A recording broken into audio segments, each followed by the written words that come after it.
What's up, guys? Welcome to the Fish Bluewater channel. Jamie Bunn here. We are day 2, 2025 Fort Lauderdale International Boat Show.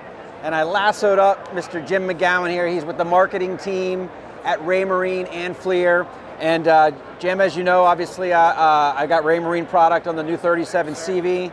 About 6 months in, loving it. We've logged a good amount of hours, traveled to the Bahamas in the boat, played with in many different ways, from live baiting to slow trolling to bottom fishing, and it's been great.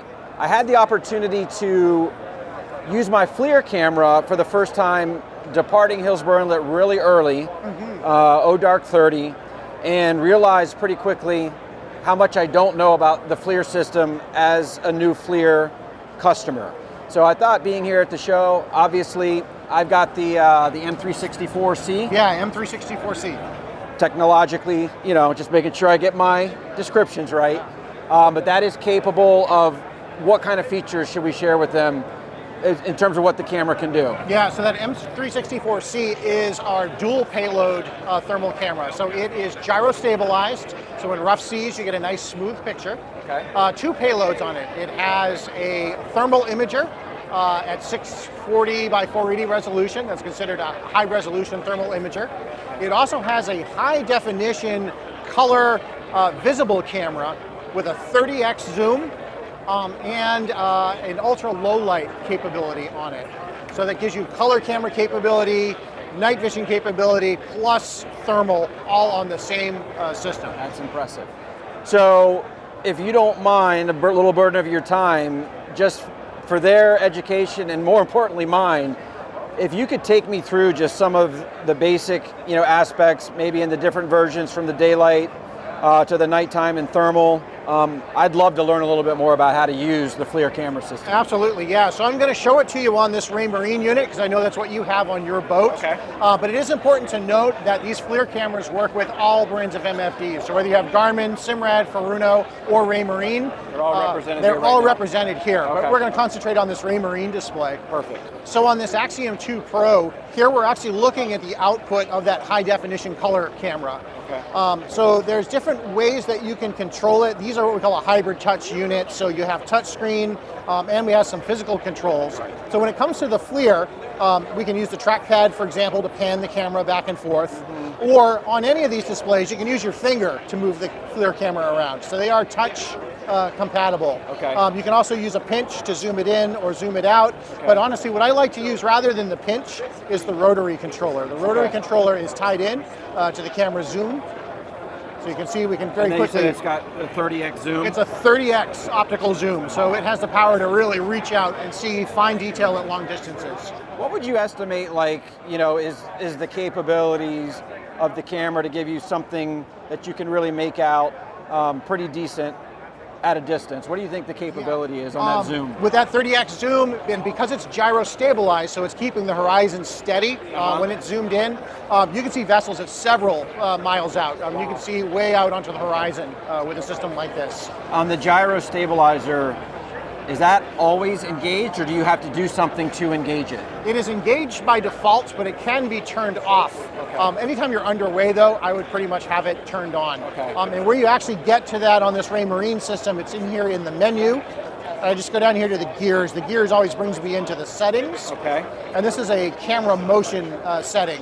And right now you can see everything's turned off because we're in the boat show, but we have vertical stabilization or horizontal stabilization. The one that you really want to have on all the time is that vertical stabilization. That's that up-down motion. That's going to take the pitching motion out of the display. I think when I was going out the inlet, again, not knowing how to use it because it's a first-time user, I'm guessing that my stabilizers may not have been turned on because I felt like I was seeing a lot more movement. A lot of motion in the display. Yeah. Yep. Yeah. So turn on the vertical stabilization. I learned something. Thank you. Yeah. The other one, horizontal stabilization, is basically to offset for the yaw of the boat if the boat is turning. Okay. But what it's really used for, if you were maneuvering, but you wanted to keep the camera locked on a certain point, maybe there was somebody in the water or something in the water, but you were maneuvering the boat to finagle around it, you turn on the horizontal stabilization, and the camera knows the bearing that it's pointed at, and it holds that bearing regardless of which way the boat turns. Oh, wow. A real good example, maybe not for fishing, but we use that a lot with first responders. They might be on the scene of a rescue, and they want to keep the victim in the water in the camera's field of view while they get the boat in the right position. Sure. And that's what that horizontal stabilization is used for. Most of the time you'll have that off, but vertical stabilization, So if you when were in doubt, running turn it on. if you were running offshore, let's say mahi fishing though. Yes. Daytime with the daylight view of the camera, and let's see you found a floating tree or whatever. Yep. Could you use that same feature to be able You to? could, yes. Yeah, you could just simply pan the camera, get the object of interest in the center of the screen, turn on the horizontal stabilization, and it'll stay on the screen no matter which way the boat turns. Very cool. Very cool. Okay. So we've been looking a lot at the color camera, but this has thermal on it as well. So on this Raymarine system, to change cameras, you would just touch the menu, and right here I select my video feed, and I'm going to go to thermal. Okay. And it takes just a moment for it to access the stream, but now we're looking at the infrared. Gotcha. So infrared energy is emitted by everything in nature. It doesn't matter if it's alive or dead, everything emits infrared energy to one level or another. Right. And that's what this camera sees. Think of it as a supercharged thermometer. Okay. Every single pixel in this digital camera is an individual temperature reading. And we use all those temperatures basically by comparing them and assigning them color values or grayscale levels. Okay. We turn it into a picture we can see with our eyes. Okay. This is a white hot presentation. So the hottest temperatures are white, coldest temperatures are black. Okay. We have other color palettes we can choose from though. If we want to see it kind of in a different presentation, again, I just go in here to my settings and I can choose my palettes right here. So I can go to a black hot palette, which just basically inverts it. Reversing it. Yep. Okay. I also have some colorization. This is called fusion mode. Okay. So some of these you Looks might more similar to like my thermal scope, what I'd see looking through. Yep. the Like thermal on scope a sometimes. hunting rifle or Yes, something like yes, that. Yeah. Yep. So the color palettes, change the contrast levels. Some people prefer one color palette over another just because it works better with their eyes. Mm-hmm. So this is really a user selectable thing. You find one that you like and stick with it for the conditions. I'm just going to go back to white hot because that shows up nicely here at the boat show. So and is the thermal option what most people would be running, obviously, at dark, or depending? It kind of depends on the conditions you're in. So the thermal works day or night, and that's what's kind of cool about it. You mentioned you were making a run out of Hillsborough Inlet, headed for the Bahamas, so you're going east. Right. And you probably had the rising sun in your eyes for a long portion of that trip. Right. So obviously when you're running into the sun, the solar glare can just blow out everything in front of the boat. It makes it hard to see nav marks or paddle boarders or whatever else might be out there. Sure. Because this sees infrared and does not see visible light, it is 100% immune to solar glare. So if you turn the FLIR on during the day heading into the sun, you can actually see everything in front of the boat. Okay. Get a view that's obviously without any real distractions or Correct. glare. Yeah, no glare. Yeah. Okay. But that said, if you wanted to use, the color camera at night, it works pretty well at night as well. So during the day, it's high definition, full color, nice sharp. As it gets darker out, this is an ultra low light camera. So it can make the most of whatever little bit of ambient light is left in the scene. So whether it's the navigation lights on a boat or the backlighting or just a little bit of moonlight or the last little flecks of the setting sun, it can amplify that. It can really create a tremendous visible light image. Even when your eyes have long given out, it can still see things. So flipping away from the thermal option, say we're going out at nighttime and we're not using that, how would we set this up? Sure, yep. So I'm going to flip back to the visible camera. So I'm just going to select my visible video feed. And there is one setting in here that we would want to turn on, and that is low light mode. So by default, it's an automatic, so it'll come on when it needs it.